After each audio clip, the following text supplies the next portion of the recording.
Hello everyone, welcome to G centric. और आपके पीछे स्क्रीन पर एक एमएसक्यू टाइप का क्वेश्चन लिख रखा है ना। ये क्या था? एमएसक्यू। आपको एक से ज़्यादा ऑप्शन यहाँ पे चूज करना था। एमएसक्यू टाइप में 2024 में आईएससी ने बहुत प्यारे तरीके से क्वेश्चन पूछा है और इसको हमने, अगर आप फुल कोर्स में हमारा वोल्टेज कंट्रोल टेक्निक अगर पढ़े होते तो ये क्वेश्चन को बड़े आराम से आप सॉल्व कर लेते।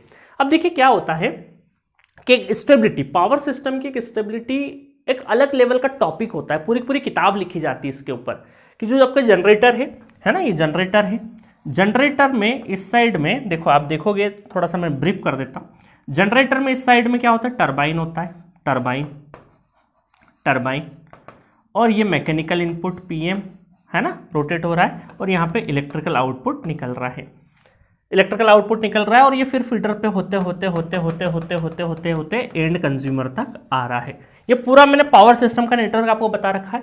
और आपको ध्यान होगा, हमने स्टेबिलिटी में इस चीज पे इतना फोकस किया। एक साइकिल वाला एग्जांपल भी दिया था मैंने कि पेडल पे हम लोग लोड लगाते हैं, फिर पीछे से एक दोस्त आके बैठ जाता है। तो असल में हमारा क्या है, इक्विलिब्रियम कब होता है? PM equal to P. तब हमारा पावर सिस्टम बहुत ही बढ़िया वर्क करता है कि जितना इनपुट पावर आए उतना ही आउटपुट पावर यूटिलाइज हो जाए। जितना हम यहाँ इनपुट लगाए उतना का उतना पावर हमारा क्या हो, यूटिलाइज हो जाए, है ना। मैं इसकी बात नहीं कर रहा हूँ कि लॉस वगैरह, वो वाले सेंस में बात नहीं कर रहा हूँ। इस सेंस में बात कर रहा हूँ कि इनपुट जितना भी पावर है, जितना हम इलेक्ट्रिसिटी जनरेट कर रहे हैं, वही हमारा अगर कंज्यूम हो जाता है तो बेस्ट पावर सिस्टम है, क्योंकि हम इलेक्ट्रिसिटी को स्टोर करके नहीं रख सकते। तो ये हमारा इक्विलिब्रियम पॉइंट है। फिर हमने देखा था accelerating, D accelerating, PM greater than P हो जाए या पीएम लेस देन पी हो जाए। तो अभी हमने जो एक लेटेस्ट में एक क्वेश्चन भी किया था हमने, है ना, फॉल्ट वाला स्टेबिलिटी के ऊपर कर्व बनाया था, accelerating area, D accelerating area, वो सारी यही चीज थी। और मैंने बहुत बढ़िया तरीके से फुल कोर्स के अंदर क्या है, साइकिल वाले एग्जाम्पल से बता रखा था। अब देखो क्या है कि टरबाइन में, टरबाइन कौन घुमा रहा होगा? स्टीम वॉल घुमा रहा होगा। स्टीम आ रही होगी ना यहाँ पे, स्टीम वॉल कम ज्यादा, स्टीम वॉल होगा, उसकी ओपनिंग कम या ज्यादा हो रही होगी, उसके हिसाब से यहाँ पे स्टीम टरबाइन की ब्लेड्स पे गिर रही होगी। उस टरबाइन की ब्लेड्स उस स्टीम से घूम रही होगी, स्टीम के प्रेशर से। वो स्टीम का जो वॉल है वो कहां से, वो बॉयलर के अंदर पानी गर्म हो रहा होगा। पानी कौन गर्म कर रहा होगा? फर्नेस के अंदर जो कोयला भरा है उसकी आग से क्या हो रहा होगा, आपका बॉयलर के अंदर पानी गर्म हो रहा है, पानी से भाप बन रही होगी। भाप की स्पीड को कंट्रोल करके हम टरबाइन के ऊपर छोड़ रहे होंगे। टरबाइन घूमने से जनरेटर का प्राइम मूवर घूम रहा होगा और आपकी इलेक्ट्रिसिटी जनरेट हो रही होगी। अरे सर, 30 सेकंड में आपने पूरा पावर, थर्मल पावर स्टेशन बता दिया। बिल्कुल इतना ही, 30 सेकंड का हमने बहुत अच्छे से बताया फुल कोर्स में। चलो, तो अब देखो क्या है यहाँ पे जो ये तो सारा चलो देसी तरीके से हमने कर लिया, बट अब देखो यहाँ पर जो स्टीम वॉल पे खड़ा हुआ है ना, अब तो सारे के सारे ऑटोमेशन हो गया है। स्टीम वॉल पे जो बंदा खड़ा हुआ है उसे कैसे पता चलेगा भाई आपके घर में लाइट बंद चालू हो रही है, लोड कम ज्यादा हो रहा होगा? तो यहाँ पे जो लोड का वेरिएशन हो रहा होगा ना, ये इन टर्म्स ऑफ फ्रीक्वेंसी हो रहा होगा। क्या हो रहा होगा? In terms of frequency. और इधर चूंकि एनएस है तो आप देखो एनएस और 120 f/p है ना। यहाँ पर जो है वो आरपीएम में स्पीड है, आरपीएम में, और ये क्या है, फ्रीक्वेंसी आपके हर्ट्स में है। तो यहां पर हर्ट्स क्या है? साइकिल्स पर सेकंड, साइकिल्स पर सेकंड। ये भी क्या है? आरपीएम, रिवॉल्यूशन पर मिनट। तो इनके बीच में रिलेशन है। ये मैकेनिकल क्वांटिटी, ये इलेक्ट्रिकल क्वांटिटी है। तो भैया यहां पर फ्रीक्वेंसी का वेरिएशन का मतलब है कि यहां पे आपके प्राइम मूवर की स्पीड कम ज्यादा होना, यही मैकेनिकल इनपुट है असल में। तो इनके बीच में एक गवर्नर का काम होता है, गवर्नर का, जो ये कंट्रोल करता है पूरी चीजें कि भाई जनरेटर का एक्साइटेशन, टरबाइन का वॉल, स्टीम का वॉल, और ये पूरा का पूरा एक सेटअप होता है जिसको पूरा कंट्रोलिंग एस्पेक्ट्स में, कंट्रोल, फीडबैक, बहुत सारे तामझाम यहाँ पे लगे रहते हैं। उन तामझाम को पूरा स्टडी होता है। एक अलग एक किताब लिखी हुई है प्रभा कुंदरू ने, कुंदरू सॉरी, है ना। मैं आपको बता भी देता हूँ, किसी को इंटरेस्ट हो ना, ये बहुत बढ़िया तरीके से, कोई एमटेक में भी हो स्टूडेंट तो उसे अगर पढ़ना हो तो ये मैं आपको बुक रिकमेंड कर देता हूँ, प्रभा कुंदरू, ये वाली किताब है ना, ये वाली किताब है। तो ये पूरा मैकेनिज्म इस किताब में बहुत बढ़िया तरीके से, मैं पेज नंबर भी बता दूंगा कहाँ पे आपको पढ़ना है असल में। तो ये पूरा बहुत अच्छे से इस पूरी किताब स्टेबिलिटी के ऊपर लिखी गई है। प्रभा कुंदरू ने पूरी किताब स्टेबिलिटी के ऊपर लिखी गई, पावर सिस्टम को किस तरीके से स्टेबलाइज किया जाए। स्टेबिलिटी का मतलब है वही, जो भी सडन चेंजेस आ रहे हैं उसको वापस वहीं पे अपनी ओरिजिनल पोजीशन पे ला दे, वही सारा स्टेबिलिटी का खेल है। तो यहाँ पर पूरा का पूरा जो भी फ्रीक्वेंसी हो रहा होगा तो वो यहाँ पे कंट्रोल हो रहा होगा। यहाँ पे कौन से दो पावर होंगे? यहाँ पे मैंने बता रखा था पावर, एक्टिव पावर और रिएक्टिव पावर। ये सारी चीज मैं ऑलरेडी सब कुछ बता चुका हूं, है ना। Active power, reactive power, frequency, इधर हमारे यहाँ पे जो मैकेनिकल इनपुट है प्राइम मूवर है उसकी स्पीड वगैरह रेगुलेट हो रही होती है, सबकी इंफॉर्मेशन पहुंचा रही होगी। और यहाँ पे हमारा जो ये है प्राइम मूवर की स्पीड, ये एक्टिव पावर से रिलेटेड है, ये एक्टिव पावर से रिलेटेड है। और ये हमारा जो रिएक्टिव पावर है ये वोल्टेज से रिलेटेड है, वोल्टेज के हिसाब से चीज़ें होगी। इसका मतलब है रिएक्टिव पावर हमारे एक्साइटेशन से चीज़ें होगी, है ना। तो ये सारा का सारा हम लोगों ने इस तरीके से, तो ये हमारा active power is related to mechanical input related to frequency, क्योंकि भाई मैकेनिकल इनपुट कम ज्यादा हो रहा तो फ्रीक्वेंसी एनएस पे डिपेंड कर रहा है, एनएस मतलब की फ्रीक्वेंसी, ये सब एक हिस्से के जोड़ीदार है ना। Active power, mechanical input, frequency, इनमें कुछ भी चेंजेस हो रहा होगा मतलब एक्टिव पावर पे चेंजेस हो रहा होगा। रिएक्टिव पावर में क्या हो रहा होगा भाई, वोल्टेज डिफरेंस में कुछ भी चीजें हो रही होगी, या फिर फील्ड आपका जो फील्ड होगा मतलब कि एक्साइटेशन, जनरेटर का एक्साइटेशन मतलब फील्ड, है ना। तो वहां पर ये सारे के सारे रिलेशन किसके, ये हमारे रिएक्टिव पावर से रिलेटेड है। तो पूरे के पूरे इनके रिलेशंस आपको पता होने चाहिए किस तरीके से काम करते हैं। तो मैंने बहुत ही ब्रीफ तरीके से एक साइकिल वाले एग्जांपल में स्टेबिलिटी में बताया, कुछ हिस्सा मैंने स्टेबिलिटी में बताया, बहुत प्यारे तरीके से इनका आपको साइकिल की स्पीड कम ज़्यादा कैसे हो रही होगी, वॉल कैसे हो रहा होगा, सारा चीज़ बताया है। और इंटरनल जो आपके वोल्टेज कंट्रोल टेक्निक है उसमें भी मैंने बहुत कुछ बताया है। तो उन सबको मिला जुला के ये क्वेश्चन आपका फ्रेम हुआ है, which of the following options are correct for the automatic generator control AGC and automatic voltage regulator installed with synchronous generator.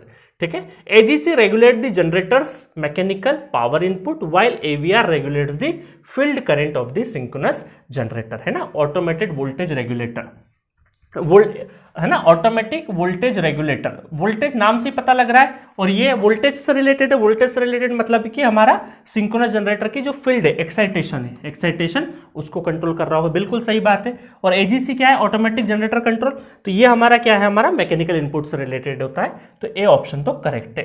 दूसरा है AGC response has a local effect on a frequency, नहीं। तब देखिए ये जो AGC सिर्फ frequency यहीं की कंट्रोल नहीं हो रही है, ये फ्रीक्वेंसी ओवरऑल पूरे सिस्टम की कंट्रोल है, क्योंकि पूरे सिस्टम की फ्रीक्वेंसी एक जैसी होती है। क्योंकि अगर आपके यहाँ पर घर में अगर यहाँ पे लोड कम ज़्यादा करते हो, इस एंड पे लोड पे बैठे हुए लोड में अगर कोई भी चेंजेस कम ज़्यादा होता है तो उसका इम्पैक्ट क्यूमुलेटिवली पूरे पावर सिस्टम पे पड़ता है ना। इसलिए सडनली अगर पूरे शहर की लाइट एक साथ बंद कर दी जाए, तो अभी याद है आपको लॉकडाउन के टाइम पे क्या हुआ था कि मोदी जी ने बोला था कि 8:01 या 8 बजे एक साथ सारे लाइटें बंद कर देना, मोमबत्ती जला लेना। तो पावर स्टेशन पे बैठे कर्मचारियों को पहले से एक्टिव रहना पड़ा कि अगर ऐसे सडनली अगर लोड कम होगा तो यहां पर हमारे इस पूरे सिस्टम को कैसे हमें कंट्रोल करना पड़ेगा, है ना। गवर्नर ड्रूप, ये बहुत बड़ा टॉपिक है, बहुत सारे छोटे छोटे सेगमेंट में हमने पढ़ रखा है, गवर्नर ड्रूप भी इसी कैटेगरी में आता है। ठीक है, तो यहां पे लोड कम हुआ तो पूरे सिस्टम पे फ्रीक्वेंसी का इफेक्ट होता है। तो ये पूरा जो एजीसी होता है वो पूरे फ्रीक्वेंसी ओवरऑल पूरे सिस्टम पे, ग्लोबली पूरे सिस्टम पे क्या करता है, असर डालता है। तो ये लोकल इफेक्ट नहीं होता है, तो AGC response as a local effect नहीं, लोकल इफेक्ट नहीं होता है, ये आपका ग्लोबल इफेक्ट होता है। AGC response as a global effect on frequency, बिल्कुल। Why AVR responses has a local effect on voltage, बिल्कुल सी, क्योंकि वोल्टेज जैसे तब सपोज करिए कि आपको आपके घर में कोई हैवी इलेक्ट्रिकल इक्विपमेंट लाए, उसके लिए स्टेबलाइजर लाते हैं, तो आप स्टेबलाइजर जो लाते हैं उस पर्टिकुलर डिवाइस के लिए लेके आते हैं, वोल्टेज कंट्रोल। एक छोटा सा एग्जांपल दे रहा हूं। तो सिमिलरली पावर सिस्टम में भी अगर हमें लोड साइड में कंट्रोल करना है अगर वोल्टेज, तो हम यहाँ पे शंट कैपेसिटर लगाएंगे, सारा चीज़ लगाएंगे। मतलब हमें जिस पॉइंट पे वोल्टेज को स्टेबलाइज या वोल्टेज को कंट्रोल करना होगा वो पर्टिकुलर वोल्टेज रेगुलेटर्स वो हमें वहीं के वहीं लगाने पड़ेंगे। हमने बहुत सारे series shunt capacitor, series capacitor, line में करना है तो सीरीज कैपेसिटर यूज करें हमने। तो जहां जहां यूज करना होगा लोकली, हमें जहां जहां हमें वोल्टेज को रेगुलेट करना होगा वहीं यूज करेंगे, ग्लोबल तरीके से नहीं कि भाई आपके लोड साइड का वोल्टेज यहां से मैं चीजें करके वहां कर दूं, नहीं, ऐसा नहीं होगा। अगर वहां करना है तो वहीं पे यूज करेंगे, अननेसेसरी यहां नहीं लगाएंगे। ठीक है, तो एक्सटर्नल इंटरनल वोल्टेज कंट्रोल के टाइम पे पूरी कहानी मैंने आपको बताई थी। तो ये बात भी हमारी क्या है, सही है कि फ्रीक्वेंसी तो ग्लोबल होती है but AVR response has a local effect on voltage. तो ए और सी, डी देखते हैं। एजीसी रेगुलेट द फील्ड, नहीं ये नहीं है। AVR regulate the generator mechanical, नहीं, एवीआर का कोई वोल्टेज का मैकेनिकल इनपुट से कोई लेना देना नहीं है। यहाँ से एक्टिव पावर, सिर्फ और सिर्फ एक्टिव पावर का लेना देना है मैकेनिकल इनपुट से। ठीक है, तो ए और सी क्या है आपके करेक्ट आंसर है। अच्छा, ये प्रभा कुंदूर की जो बुक है इसमें देखो मैंने आपको यहाँ लिख दिया है active power and frequency control, page number 581 से स्टार्ट है। आप देखिएगा बहुत बढ़िया तरीके से control of generating power unit, composite, regulating characteristics power system, response rate of turbine, governing action, पूरा कंट्रोल सिस्टम पढ़ोगे। आपको ऐसी फीलिंग है कंट्रोल सिस्टम पढ़ रहे हो, है ना। फंडामेंटल्स ऑफ ऑटोमेटिक, क्योंकि देखिए ये है असल में है क्या, फीडबैक। ये असल में दे क्या रहा है, आउटपुट से इनपुट की जानकारी दे रहा है, एरर जितना से जितना मिनिमाइज कर सके। तो असल में ये क्या है, क्लोज लूप कंट्रोल सिस्टम है। तो क्लोज लूप कंट्रोल सिस्टम में इसलिए पूरी बातें भी कंट्रोल सिस्टम की ही होगी यहाँ पे। Implementation of AGC, under frequency load shedding, ये सारा सारा। तो यहाँ पर एक्टिव पावर एंड फ्रिक्वेंसी देखो, active power and frequency control के लिए एजीसी है, और यहाँ पे reactive power end voltage control के लिए हमने क्या किया है, shunt reactor, shunt capacitor, series capacitor, methods of voltage control, synchronous condenser, static war compensator, ये सब हमने पढ़ रखे हैं हमारे फुल कोर्स में। वोल्टेज कंट्रोल टेक्निक में सारी की सारी चीजें हमने पढ़ रखी है ना। Static war compensator, synchronous motor कैसे वर्क करती है, सारा चीज दे रखा हमने। तो ये आप चाहे इंटरेस्टेड हो, आपको यूजी लेवल पे गेट के हिसाब से किताब पढ़ने की जरूरत नहीं है। आपको मैंने फुल कोर्स में इस किताब में जो क्रक्स है वो सब बता रखा है। किसी की इच्छा हो एमटेक में या फिर एडिशनल इन्फॉर्मेशन के लिए अच्छी किताब है, इसलिए मैंने रिकमेंड कर दी है यहाँ पे। ठीक है, तो बस बाकी पूरा पावर सिस्टम पढ़ना हो तो आ जाओ जी सेंटर का एप्लीकेशन पे। आपको 180 लेक्चर में 300 क्वेश्चन करवाएंगे, बेहतरीन तरीके से पूरा पावर सिस्टम सीख जाओगे। और अच्छा, नंबर ऑफ आवर्स कुछ स्टूडेंट पूछ रहे थे, 90 घंटे के आसपास 180 को आधा कर लो, क्योंकि 30 मिनट्स के ऊपर के लेक्चर बहुत कम है हमारे यहाँ। Rank booster series 47 lecture additional करवाए हैं, जिसमें पूरा का पूरा रैंक बूस्टर सीरीज कॉन्सेप्ट के साथ साथ न्यूमेरिकल कराए हैं। पीडीएफ नोट्स अवेलेबल है, चैट बॉक्स के थ्रू डाउट सॉल्व हो जाते हैं आपके, जो भी वीडियो रिलेटेड है। पीवाईक्यू टेस्ट सीरीज अवेलेबल है 20 सालों की। रिसेंट ट्रेंड, यही क्वेश्चन सारे के सारे रिसेंट ट्रेंड सीरीज में अवेलेबल हो जाएंगे। रिवीजन सीरीज भी अवेलेबल है 3299।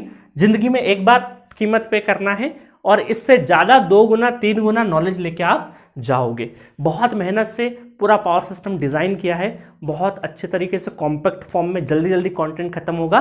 और इसके अलावा आपको इस सोर्स के अलावा कोई दूसरा सोर्स पढ़ने की जरूरत नहीं होगी।